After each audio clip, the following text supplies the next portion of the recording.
Welcome to the Fail Forward podcast. The purpose of this podcast is to change the negative stigma around failure into a positive. Failure is only a negative if we do not learn from it and we give up.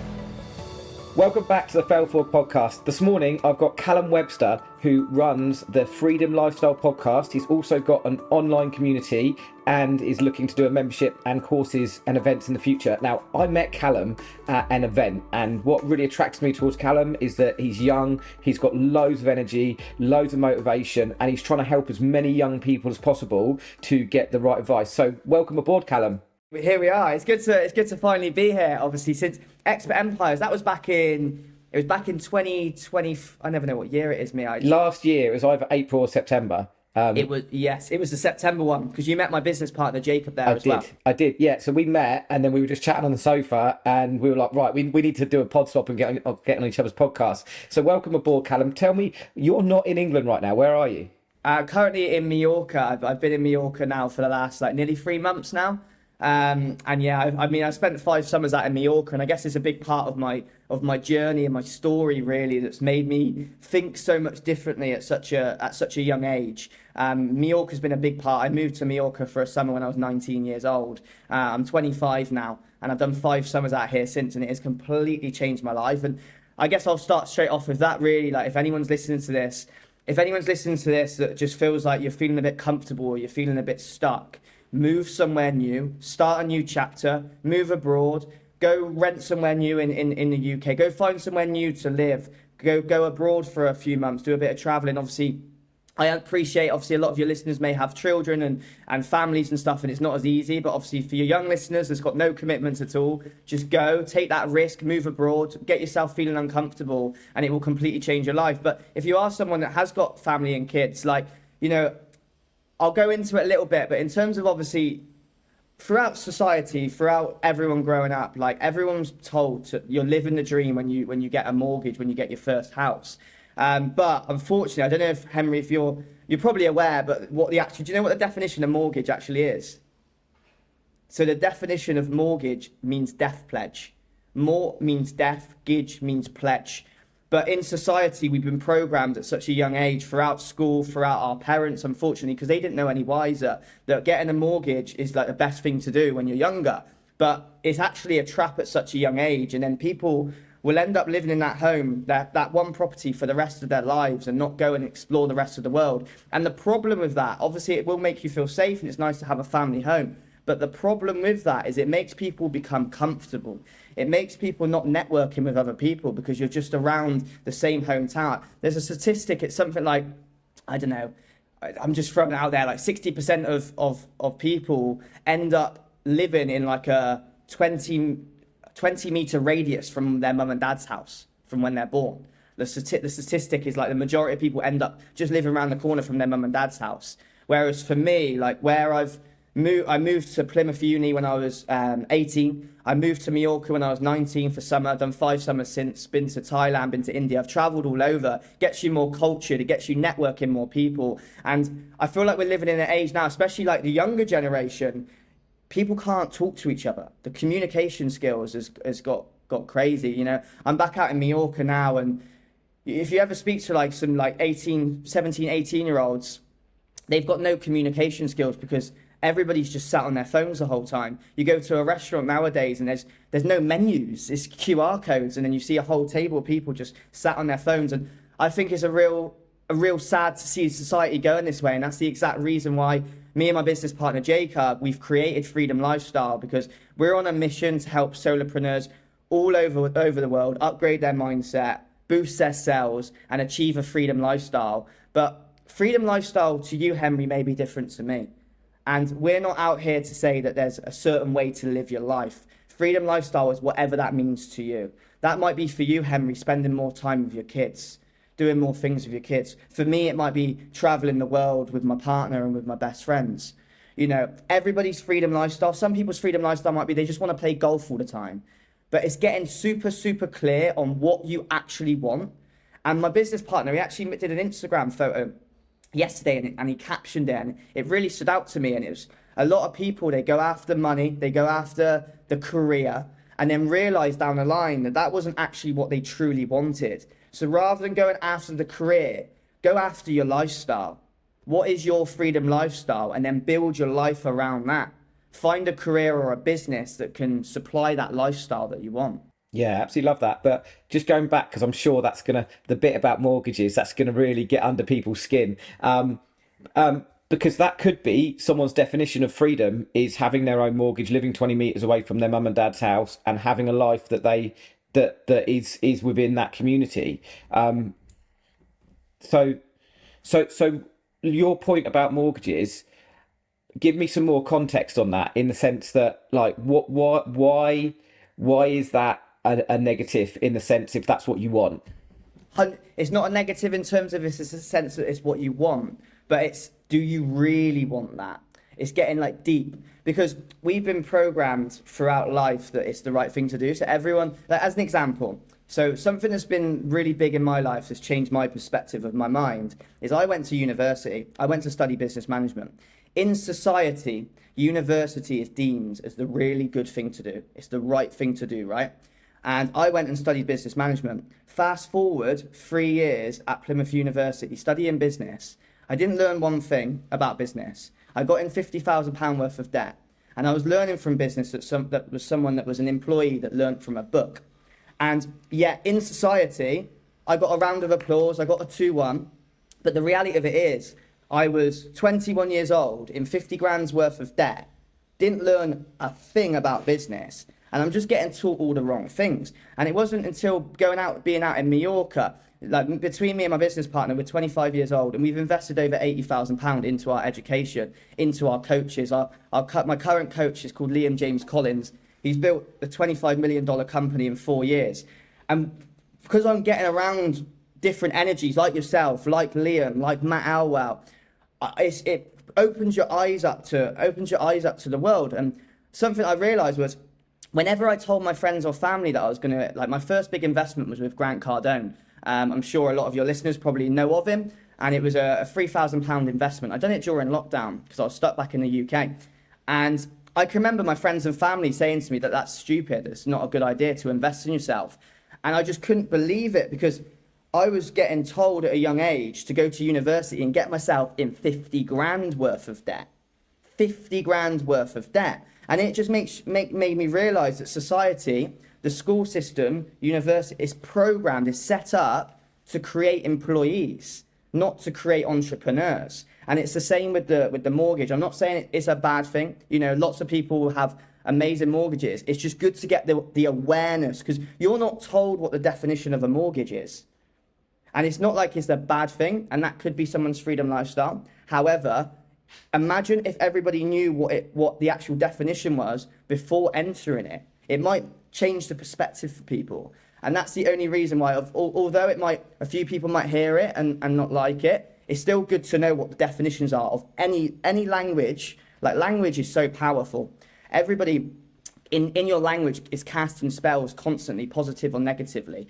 It's like, for instance, say if you were to, I'm all about winning the morning, right? But the actual definition of morning is to do with death. Like, the actual word morning. Like, when you start to understand language, and then you can actually start casting positive spells on yourself in terms of the way you're speaking, in terms of the way you're speaking with other people, in terms of the way you feel. It's like when someone says to you, how are you? Like, I always say, I feel amazing, I feel really good. Because if you start saying to yourself, you feel ill, or you feel tired, or it's okay, I'm okay, you're telling yourself, you're telling your body that you're not feeling good. Whereas if you can just trick yourself to start with, keep saying you feel amazing, then over time you actually start feeling amazing. Your energy's on point. You start getting people compliment you. How are you on? People say to me all the time, "Are you on drugs?" Because of my energy. I get the same thing. I get literally people like, "You've got so much energy, Henry." Like, I get it all the time, but it's because I've worked really hard on my mindset. But you know, you're exactly right with language. Like, I learned the other day, breakfast is break fast, and like I literally, I fast now. I interviewed an amazing woman called Pauline Cox. I'll connect you to her, incredible woman. And I interviewed her. And fasting's been something I've been doing all year, and it has really improved my energy levels. It's improved the way I feel. It's improved my body. And one of my best friends, Charlie, literally told me 2 days ago about the whole breakfast is break fast, and it blew my mind. It's literally written in language. Yeah, it's there. It's just understanding the language that it's saying, and also interpreting it, like you say, in the right way. And I'm glad I asked that question about mortgages, because you hit on something really important there, which is it's the whole like go to uni thing. And I interviewed Nick James the other day, and he said the same thing. He went off to uni to learn business studies, and he was just learning about like Tesco's and things like that. So like, which is no use. He's learning about big corporate businesses, which, you know, most people start in a small business area. So he went off and learned and worked in a small business and learned the ropes, and he got so much more value from going and working in a business than, as you say, going and blowing 50 grand and being in debt. And I suppose I was quite fortunate that I actually failed all my GCSEs, because I didn't have a choice to go to uni or not, and I just went out and worked straight away from 16.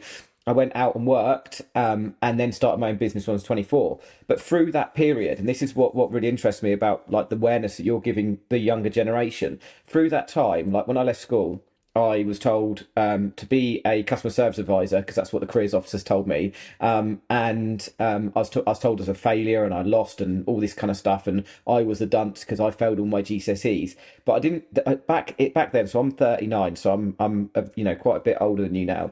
But back then, the advice and the masterminds, and they were around. Tony Robbins was around, but I didn't have a clue about any influencers. There wasn't obviously all this online stuff going on. So what's it like now for young people?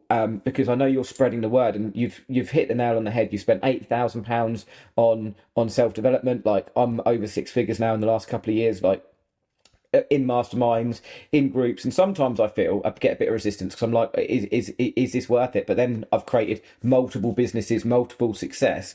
So what's the advice now like for young people around, you know, doing that? Like, because I know you mentioned it's still very much go to uni, get a job, be on the hamster wheel. But are you seeing more and more people being influenced by the self-development world?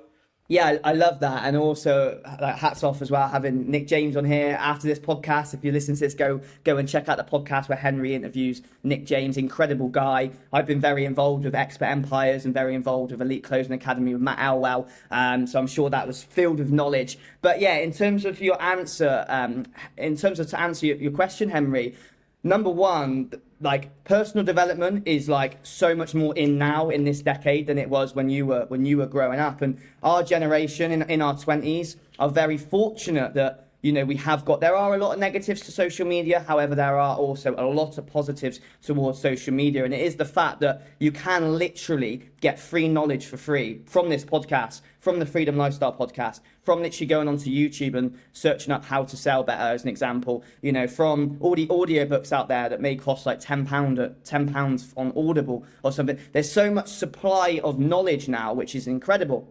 But in terms of like our generation, the only thing I've noticed is that people are scared to invest in themselves. You know, they'll watch all the YouTube, they'll listen to the books, they'll listen to podcasts like ours, Henry. But the thing is, a lot of people won't take any action on it. They'll just consume all the free stuff, which is amazing. It gets your awareness up. Like, listening to our podcast, you get so much more awareness. Like, for instance, for me, whenever I'm driving the car, I've got a podcast on rather than music now. I'm utilizing my time when I'm on the walk, and I get amazing thoughts, right? However, it isn't until you bite the bullet and you take that risk and you invest in yourself. Because once you make that transfer of energy, that transfer of money, you are so much more all in. You are so much more all in, because your money is gone. I can remember, obviously, my first big investment was £3,000. I wouldn't even call it big now, but it was really big at the time for me, and it was scary. And I can remember I was selling solar panels in the UK for 2 years during lockdown, because I couldn't go back up to Mallorca, finished university, and it was a commission-only job, and I liked that. I didn't want on a salary. I was self-employed. I could take off whenever I wanted. But I went all in with it, and I had £9,000 in my bank account, and I went through Elite Closing Academy. I went to there one day, went to there 3 days. I really connected with Matt, and I knew he'd be able to help me take my sales to the next level. And it was about joining his year's program, which was £9,000. And I literally had £9,000 in my account, and I said no to him like 3 times. And I thought, do you know what? He said something to me, and it stuck with me. The other side of fear, amazing things happen. The other side of fear. If you're listening to this, if you're in the car, if you've got a notebook, write this down. the other side of fear, amazing things happen. And when you can have that attitude of that, not being fearful, not being scared of money, that's when true freedom comes. Because money is a big trap on my generation, your generation, all future generations. It's such a dictator in life. And when you can get the skill of not being scared of money and investing in you, backing yourself, because the more you invest in yourself, I don't know if you agree with this, Henry, you've done over 6 figures of investing in yourself, the more confident you get in yourself, the more belief you have, the less scared you are about money, because you know that investing in yourself, you're just going to make more money. So it's a no-brainer. Not only are you going to make more money, your confidence, your beliefs are going to go through the roof. You're also going to be getting around better networks. If I didn't invest in going into Expert Empires, I wouldn't have met you. I wouldn't be on your podcast. You're going to come onto our podcast. So many collaborations come from investing in yourself. But if you keep all that money to yourself, you save, because the future, our older generations, our grandparents, their mentality is a penny saved is a penny earned. Save all your money. Save your money for a rainy day. But then what happens is you end up having a load of money, but you've not created your freedom lifestyle because you've just saved all your money. You've kept it all to yourself. You've lived in a fear of scarcity. But when you have that abundant mindset, you have that not scared of investing in yourself. That's when you can take your life to the next level, when you can start getting around people that are thinking bigger than what your friends and family are around your neighborhood. And that's when you can really take your life to the next level. So I've gone off on a bit of a tangent, but I hope I've given some value in what I've said. But investing in yourself is key. And my advice for the younger generation and for your generation and older generations that are listening to this podcast is take that risk and invest in yourself, even if it's just £100 to start with. You know, my first investment was £10 on a book. Then I ended up investing 50 quid, £100. Then I went to £3,000. Then I went to £9,000. My recent investment, me and Jacob, we've got our coach, Liam James Collins, we've got him 1-to-1, which is, I won't say the figure, but it's a high figure, you know. It's a high figure. It's a big investment, and also, like, you're exactly right. Like, you a lot of people will stand off making that commitment on self-development, but like the way I see it is you pay to pay attention. You can consume all the free advice in the world, and you can consume it, but like, what are you going to do with that free advice? Like, if it just goes into your head and you're thinking about it, that's procrastination. Like, if you're never going to do anything, to know and to not to do is to not know. So, you know, like, you're exactly right. Pay to pay attention. Like, people always say to me, Henry, how come you're so successful? How have you got multiple businesses creating, you know, multi 6 figures? And I'm like, well, because I've invested a lot of money in myself, and I've got the people, like you're right, you've got the accountability. Like, I can't fall, because if I do, someone's going to go, oi, Henry, sort it out. Like, I've got mentors around me that are going to pull me up. So yeah, absolutely love that. And I think one of the things that I see in young people is that actually they're probably more likely, because I know you mentioned, like, whether you're older, younger, like, young people are more likely to take those risks than the older, tougher lip, bigger ego kind of person that goes, I don't need this, I've done life right all my life. So, you know, what are your thoughts on that?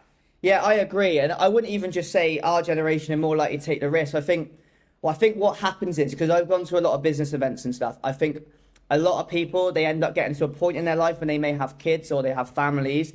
Unfortunately, obviously, a fair bit of society go through like midlife crisis and things like that. That can sometimes be the wake-up call that people need. Sometimes, like, a negative situation, a crisis can then cause you to be like, right, I need to sort my shit out. And then that's when it might lead on to, because you've got that pain, that negative pain. You're like, right, I need to do something about this. I need to invest in myself. I need to better my life. Whereas sometimes when people are in their 20s, they're in that bubble of, you know, going to the pub every weekend, you know, just looking forward for their next weekend off, just thinking in their head, I can't wait for my holiday in 4 months' time.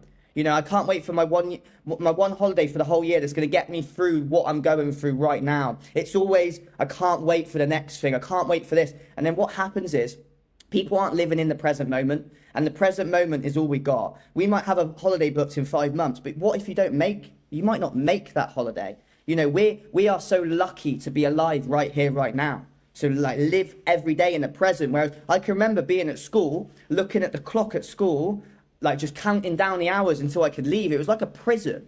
I wanted to get out of school. And all my friends were the same, like, all those, my family members and stuff. No one talks that highly about school. The only thing was good about school was obviously meeting your friends and stuff, having a good laugh. But the actual school itself, everyone just wanted to leave. And I can remember I was during lockdown, obviously, Done 3 years at uni, studying business management. Every summer I was out in Mallorca, selling events like boat parties, pool parties, events like that. And I can remember all my friends at home were absolutely hating their work. And I was loving life, making more money than all my friends at home. And it just started to make me think there's a lot more ways to make money out there in the world. And it wasn't until lockdown, and I guess I had a bit of a midlife crisis at 21 years old, really. I was living my freedom lifestyle. I literally had I got a tattoo on my ankle called Viviendo el Sueño, living the dream in Spanish. Quite a lot of my mates have all got it. And I was genuinely feeling like I was living the dream. Like when I was 21, I left university. I did 6 months in Mallorca, made a load of good money. While I was there, I went on about 4 holidays while I was in Mallorca. Got to winter, rather than getting a grad job, I just went and travelled all winter. I went to Thailand, I went to India, I went to a ski festival. I literally was high off life. And I flew home. It was February 2020, end of February. I was meant to come back to England for 1 month to then, me and my mate were going to be driving back out to Mallorca. We're going to have a car out in Mallorca for the whole summer and live out in Mallorca. And then boom, 2 weeks later, I was stuck back at my nan's house, 21 years old. I had a lockdown, as a lot of your listeners have all experienced, you know, a lot of negative, not a negative that's come with the lockdown. And, you know, I'll be honest, I guess a bit of an ego from me, it ruined me. I was like, why me? Poor me. Like, you know, I was stuck. I wanted to go live my life. And lockdown, as much as it was horrible, really changed my life in terms of that was when I went all in. I stopped drinking alcohol and I just went all in with personal development. I was just consuming. I had a lot of my friends that were on Zoom, like getting drunk on Zoom, doing quizzes. I've just been partying in Thailand, doing full moon parties. I didn't want to be at my nan's house, drinking on Zoom. I had no money. I was like, but you know what? That change, it gave me a bit of a reality check of, you know, things do go wrong in life. And I love your name of your podcast, Failing Forward. Like, the reality of it is, none of our lives, even though social media people might look at my social media and think my life's perfect, or think your life's perfect, or other people's, or all these influencers and people on there. But really, you're not with them 24 hours a day. You don't know what people are going through, like deaths in people's families and heartbreaks and, you know, just mindset challenges. Like, it makes it look like on social media, like everyone lives their best lives. Like, everyone's always posting positive shit. No one's posting, do you know what, I'm having self-doubt, I'm feeling bad about myself, I've lost my confidence, I'm not feeling great today. Like, everyone puts their face on us, as they call it, goes on social media. Like, I guarantee some of the biggest influencers in the world have self-doubt, have issues. They might be making millions, but it's all a bit fake, isn't it, really? So something that, and this is obviously a conversation you could have with my business partner. If you obviously met Jacob, he is someone that literally, there's only 2 people in the whole world that knows what he knows. Like, he literally had to sign intellectual property and stuff. It's called empowered intelligence. It is absolutely fascinating. And you basically, the first 7 years of all of our lives, right? Our consciousness hasn't fully formed yet. So you can't accept or reject anything, right? So say if you were 2 years old and I told you, Henry, at 2 years old, that the sky is green, you would believe it because you don't know. You get programmed at a young age. Say if your mum and dad told you, Henry, that you're not good enough, right? That gets programmed at a young age, and that can then carry on for the rest of your life. And you subconsciously always don't feel good enough, right? Yeah, I get this so much because I've got a 4-year-old and a 7-year-old, right? And bit of a side story, my parents, I was always a naughty kid and I got told I was naughty all the time. So that created this thing in my head that I was always naughty. So I turned into that person. Right now, if you were to come into my house and ask Esme, you know, like, what's special about you? What are you? Should you go, I'm a natural born leader? Because she is. We tell her every day you're a natural born leader. Like, Ned's left-footed, plays football every single day, and I'm already telling him you're a Premier League football player. You ask him, like, what you gonna do when you're older? He's like, I'm a Premier League football player.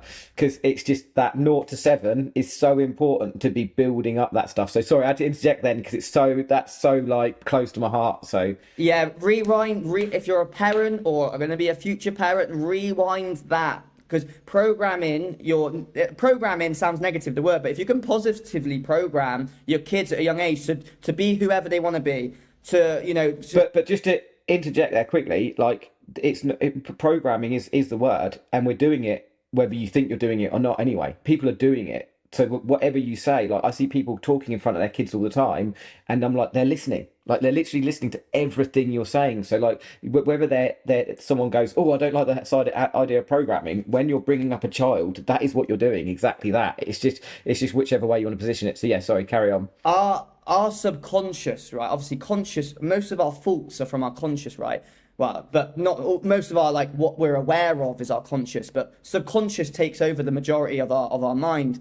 And our subconscious has recorded our whole life. All them nights out that you've had that I can't remember and you can't remember, that's been recorded. All the conversations you heard when you were a kid, that's all been recorded. And no wonder we're at a point in our life when you're older that you might be scared to invest in yourself, because you've been programmed by your parents and grandparents your whole life. You've been hearing your families argue about money. You've been hearing, your granddad say like, a penny saves, a penny earned. You've been programmed that from a young age. You've been programmed throughout school that there's only one right answer at school. But in entrepreneurship, there's no right answer. There's no right answer. And that's what I love about failing forward, is you're always learning. You're always growing. When I have failures, me and Jacob, we're not perfect. We make business failures all the time. Since investing in Liam, we've realized that our whole structure was actually wrong.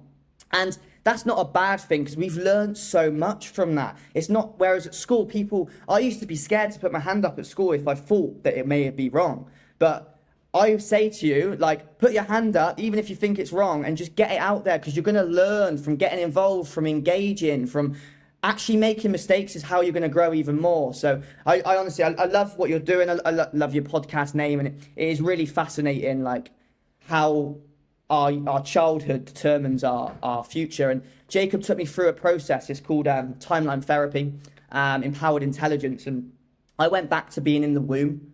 I literally went back to I was sober. It was a 2-day experience. I went back to being in the womb, and my mum and nan were arguing whether or not they should keep me or not. My mum had me at 16.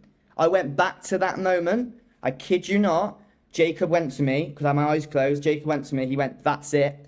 And my skin colour changed. Everything changed. It made me completely rethink my whole life. And I was like, no wonder I've been doing certain things, because I didn't feel good enough. I didn't feel loved. And I told my mum and nan, we were in the lounge together, obviously after the breakthrough, I told my mum and nan what I went through, and they went, that happened. And my experience during the womb sounded horrendous. Like, my mum and dad were stressed out. They were young. My mum was 16, like GCSEs, My nan and mum were arguing all the time. Like, even though you're in the womb, you are still you are alive. That's recorded. Things happened. So I entered the world with trauma without even realizing. And it's fascinating that, I'm at a point now in my life where I understand that, if people have insecurities or, people have arguments, a lot of the time it's because of their childhood. And it's not their fault. It's just because of their childhood. Yeah, no, it is, and that's insane that you can go back there. And you're so right. Like, we are so programmed by the different things that happen in our childhood. Like, for me, my mum read an article by Richard Branson, and she started doing things of how to bring up entrepreneurial kids. So on one side, they were telling me that I was rubbish and annoying and difficult child. On the other side, they were getting me to walk to school when I was 7 years old. So there's so much that we can do and help our children. And with that in mind, so you've gone through school and everything. What would you tell? Because I always ask everyone this, and I love to hear the answers. What would you tell your 16-year-old self now? So, because you're 24. 25. What would I tell my 16-year-old self? I'll go for two things. Learn sales, learn how to sell at 16, because I did it at 19, which is still very young, but I would say learn how to sell at 16. And then number 2, I know it can be quite hard for a lot of people, but stop caring what other people think. Because I think that is the killer of all dreams. Is caring about what your friends think, what your family thinks. A lot of the time, caring about on social media, people being too scared. Like, I can remember I was so nervous to do my first talking story on Instagram. So nervous, even though I knew how to sell. So I knew how to sell, and I was still nervous. So imagine if you don't know how to sell, and you then got to go and do a talking story and get your brand out there.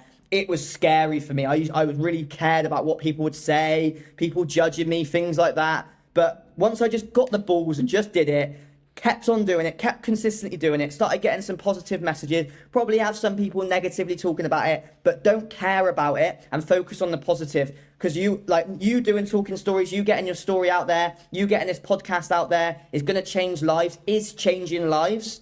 And that to me is more of a motivation than caring about what some people at school knew me about. Do you know what I mean? So there would be the two things: master sales at 16 and stop caring about what other people think. Yeah, absolutely love that. Sales, I always say every business owner should know how to sell. And it's not like selling like old school car salesman kind of sleazy tactics on trying to get you over the line. It's selling. It's being able to stand up and tell people what you do in a really concise way. It's being able to ask, as you know, world-class questions to be able to understand what people need, and then you can work out whether they're the right fit. There's so many good things. And then yeah, go on. What I was about to say is, why is sales deemed like that? Is it the TV we're watching? Is it the movies that we're watching? Like, I watched a series called White Gold, really good series, right, with the double glazing. But it's programmed into us that sales is sleazy. Sales wasn't mentioned once at school, wasn't mentioned to me doing a business degree once. Like, sales wasn't talked about, but it's hands down the best skill you could possibly learn, especially with AI coming in. With AI coming in, which is going to take over millions and millions of jobs, the one thing that I think it will move in towards doing sales, but at the end of the day, have you ever rang up your phone company to try and sort something out, and you've got a robot that is just doing your nut in? Yeah, I actually told him to fuck off the other day. I was just like, just fuck off and give me someone to talk to, because I was just so annoyed by like someone just going, we don't understand what you're saying. Just get me a human. Because we are humans. We want human interaction, and that is. So if you can master sales in a positive way, because sales is just an energy, it's just a transfer of energy. It's listening to what someone needs. It's giving it to them. It's helping them improve their lives. If you can change your mindset on what sales is, then it will completely change your business. Yeah, 100%. It's one thing that goes by the wayside so much. And you're right, like there are some, I think sales got really negative stigma through the 90s and the noughties, because like the tactics that we used then to sell, like I did car sales and it was ruthless. Like we literally had to bully people into buying cars. Horrible. Yeah, it's the worst. It's not human to human. It's not leading people to the answer that they need or to the right service. And I think those are the tactics that's made people, and you mentioned Matt Elwell, like Matt Elwell as a sales trainer. No, human to human, he teaches in sales in a completely different way. In fact, I've got a new sales guy who started yesterday, and the first thing he's doing is sitting Matt's 3-day course, because I'm like straight in, and he's young, he's not been tainted by the world of sales already. He's got, he's straight in and he's sitting that course. But the other thing that you said there is so right. Like, I'm 39 and I think it's only in the last 2 years that I've stopped caring what people think. So I've spent 37 years caring what everyone else thinks. Have you heard of the crabs in the bucket analogy? Nah. So you got a bucket, and if you put crabs in a bucket, what they'll do is a crab will try and climb out of the bucket and the other crab will pull it back in. And that's what our family and friends do to us. They pull us back into the bucket from stepping out, because they generally, friends and family, they're not thinking about your needs. They're thinking about their own needs, and they want you to be safe. Like, exactly. You took the word out of my mouth. They want to keep you safe, but being safe is getting stuck, is getting comfortable, which then leads to all sorts. It leads to midlife crises. It leads to depression. It leads to lack of purpose. It leads to lack of happiness, lack of energy, because you're stopping yourself from doing something because what other people are saying and what other people are thinking. You've got to go after, and that's why I said at the start of the podcast, obviously when we went off on a bit of a tangent with the mortgages and stuff, but at the start of the podcast, I mentioned, what is your freedom lifestyle? And if that is a mortgage, then cool. That's amazing. At least that's what you truly, truly, truly want. But yeah. Not what someone else wants. Yeah. Not what someone else wants, what someone else is programmed onto you. What do you deep down truly want? And that's why you end up getting a load of millionaires, multi-millionaires, that they've got all the money, but internally they're not happy because they thought that the money and the cars and the villas, there's nothing wrong with the money, the cars, the villas. That's something that I'm excited to experience. However, I am so happy without all of that. I don't need that for my happiness. I just want that for some extra fun. Yeah, exactly that. And the thing is you're right, it needs extra fun. And I've always said this, like, you go and buy an Audi R8 and then you're going to want a faster car, so you're going to go and buy like a Porsche 911 GT3. Then you're going to go, hang on a minute, well actually I want something a little bit faster, so I'm going to go for a Ferrari. And then I'm going to go, actually I want something faster, I'm going to get a Bugatti Veyron. Then when you get your Bugatti Veyron, what are you going to do next? Buy an F1 car. Like, you're always going to want the next fastest thing or the next biggest thing. And going back as well, and do you know why? It's because novelty can wear off. I've been in this apartment in Mallorca now for 10 weeks, and we're moving out today, and me and my girlfriend, we had a big chat last night. We talked about our future. It was an amazing night, and it was a big realization for me. And it was like, when we first got in here, we were so excited. And it's got to the 1st of August now, and we can't wait for the next chapter. And going back to my mortgage point earlier, you mentioned about when you get a car, you want a new car, you want another car. That's human nature to always want more, right? Whereas some people will go into it, like my nan as an example, she moved into the property that I got brought in over 40 years ago. She has been in that same property, that same road, that same house, that same bed for the last 40 years. Like, something that I do in my life, a lot of people, I hear this, and I want to say this because a lot of people, I always hear it, time goes fast.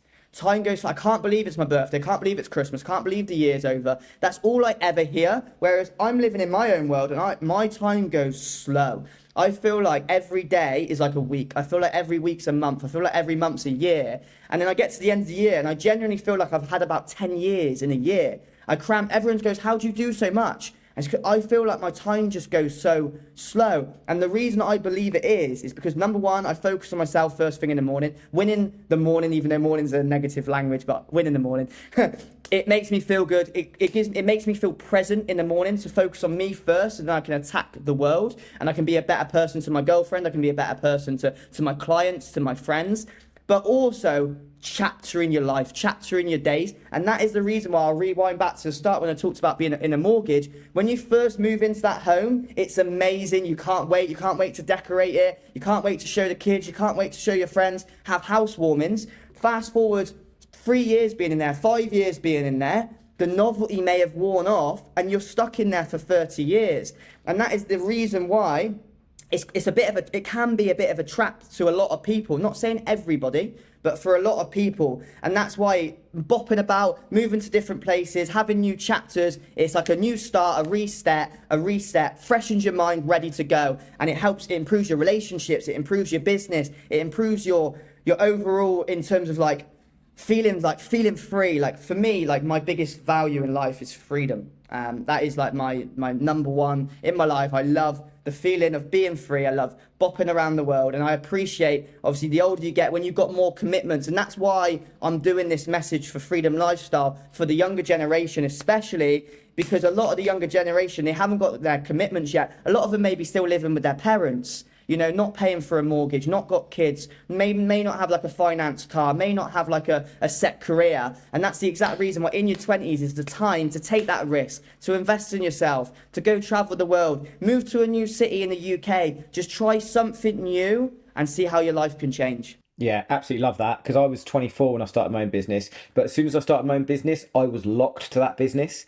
And because me and my partner, Sarah, who I'm still with now, she's my wife, mother of our children, we always wanted to travel, and we did a bit of it through our early 20s. We got together when we were 20, but I wish I'd done more traveling. Or now, which is the great thing, is that you're traveling whilst running and starting businesses, which is how different the world is now. Because as soon as I started my business at 24, it was the best thing I did, because I learned loads about business. But we were then instantly, it was almost like our mortgage, because I was fixed, and we went, okay, so how are we going to do traveling now? Because I need to be there every single day while I'm growing this business. And I love the fact that, you know, it actually, I filled in 3 times forms to go to Australia, forms to be a rep in Ibiza, different things around between the ages of 16 and 24. Never did it. And I look back and I don't have many regrets, but I probably wish I'd done more of that. We did travel and we did go to Ibiza and we did do stuff, but not as much. So I love that message, because like whatever your definition of success is, whether it is you want a mortgage, whether it is you want to have a fixed job career, like actually from 16 to 30 even is the time to have that freedom, because you're not going to have to, because let's face it, like mortgages are there to help families feel secure, and to feel like they've got that. But until you get to that point, that home, yeah, like you want to nest. Like say, as soon as we had kids, we want to nest. But as soon as you get to that point, have the freedom, go and live that life, and you're showing it and people exactly how to do that, which I absolutely love. And you know, if I was that young again, I'd be listening to your podcast, going, yes, let's get me out there and living those dreams. I just want to go back to a point that you made about not caring what people think, because I think it's an easy thing to say to do, but it's really difficult, because I spent years of my life worrying what other people felt, and now I realise that what someone else's opinion of me is none of my business. And it's something one of my mentors said, and I was like, yes, what someone else's opinion of me is not my business, so I don't need to know that. Like, I don't need to care, because so many people worry about what other people are saying, and I don't think you can be truly free from self, from life, from world and everything until you stop worrying about what other people think. So what do you do to keep that congruent and running through your life? For me, I guess for me, it's just being consistent.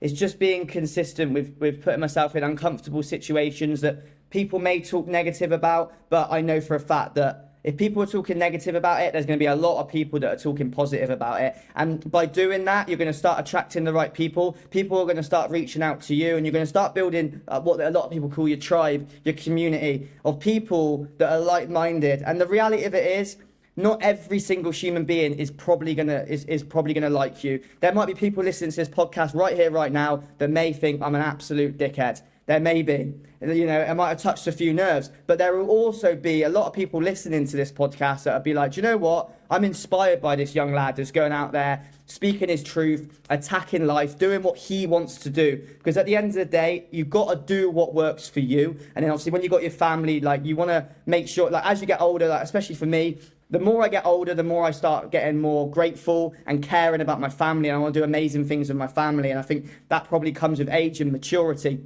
But my advice is just be consistent, keep pushing yourself out there. And if you want to completely eliminate it, then going through something like what, you know, my business partner can do, a breakthrough, can completely get rid of insecurities. Because I had, you know, a fair few insecurities from my childhood, and I'm sure, you know, a lot of people have anxious and insecure thoughts. And, you know, he eliminated it, because when you go back to the past and there was one point, right? If any of you've watched the film Limitless, it's like Leonardo DiCaprio says, like, the biggest parasite isn't a virus, isn't a germ, it's a fault.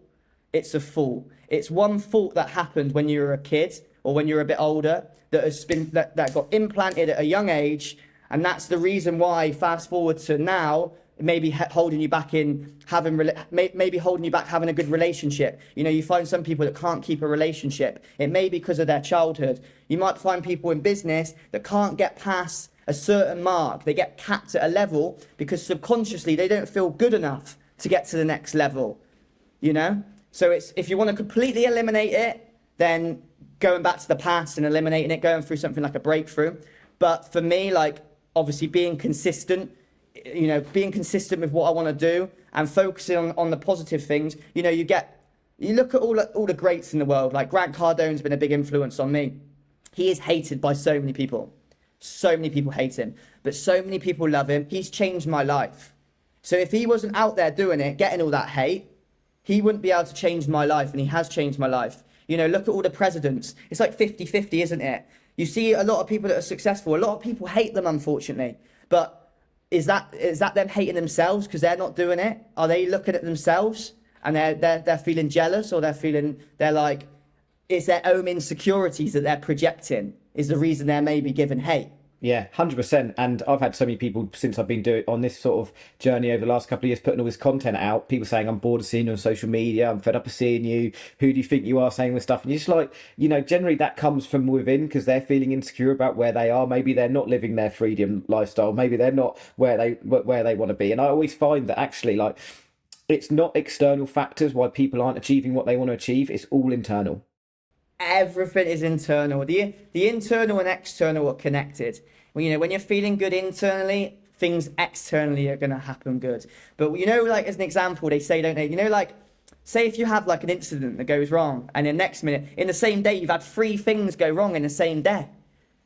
and it's that internal negativity creating your reality. So if you can get yourself in a state of positive and good energy, then so much more things are going to be good in the world. And something that I've noticed a lot with working with people, with seeing how people get, a lot of business owners get greedy. They get greedy with money, and greed causes so much negative internally. If you can have that abundant mindset, which I talked about earlier with investing in yourself, but if you can have that abundant mindset with giving your energy, giving money, giving compliments to people, giving tips at every restaurant you go to, giving tips to your taxi driver, giving your time and energy into people that you meet in the sauna or meet in the gym, and you're going to get so much more back. It's a feedback loop. The more you give, the more you get. And I think if we can end on a message like that for more people to go out there and give more, smile at more people, give good energy, give more tips, give. If you can just integrate that into your life, I'm confident that if you can keep doing that for the next month, your life is going to significantly change. Boom, mic drop. Absolutely love that, Callum. Absolutely love that. Do you know what? Like, I love your energy. I love your self-awareness, and I love your vision and what you're going to do. And I'm sure you're going to fail forward loads of times because, as you always said, that is experience learning. Someone said, Alexis said the other day, fail is first attempt in learning. And his son was being taught that at 7 years old at school. Fail, first attempt in learning. I absolutely love that. But Callum, come back in a couple of years on this podcast. I know you're going to be super, super successful. So we're going to put it down now that you're going to go away and do a few years of absolutely tearing it up. And then you're going to come back and share even more wisdom. You up for that? I can't wait to come back. I've loved it. Yeah, amazing. Great to have you on. So if people want to find you and Jacob, well, how's the best place to connect with you? Where do we find your podcast? Yeah, 100%. Like, type in, obviously, on Spotify, Apple Podcasts, Freedom Lifestyle Podcast. You'll see a cartoon logo of me and Jacob. It was actually my girlfriend's brother that did the logo. He done it all on the iPad. It is insane. It's out there. And then also Instagram, I'm very active. Just search up Callum Webber. It comes up with the Freedom Lifestyle. And get connected with me. Message me your feedback. And I can't wait to connect with you all. And very excited for you to come onto our podcast, Henry. We'll get that locked in the diary as well. But I'm very grateful for you letting me come on to the podcast as well. Amazing. Thanks for sharing some absolute golden nuggets on here. So yeah, thank you. And if everyone's loved the episode today, please like, share and subscribe. Thanks all. Take care.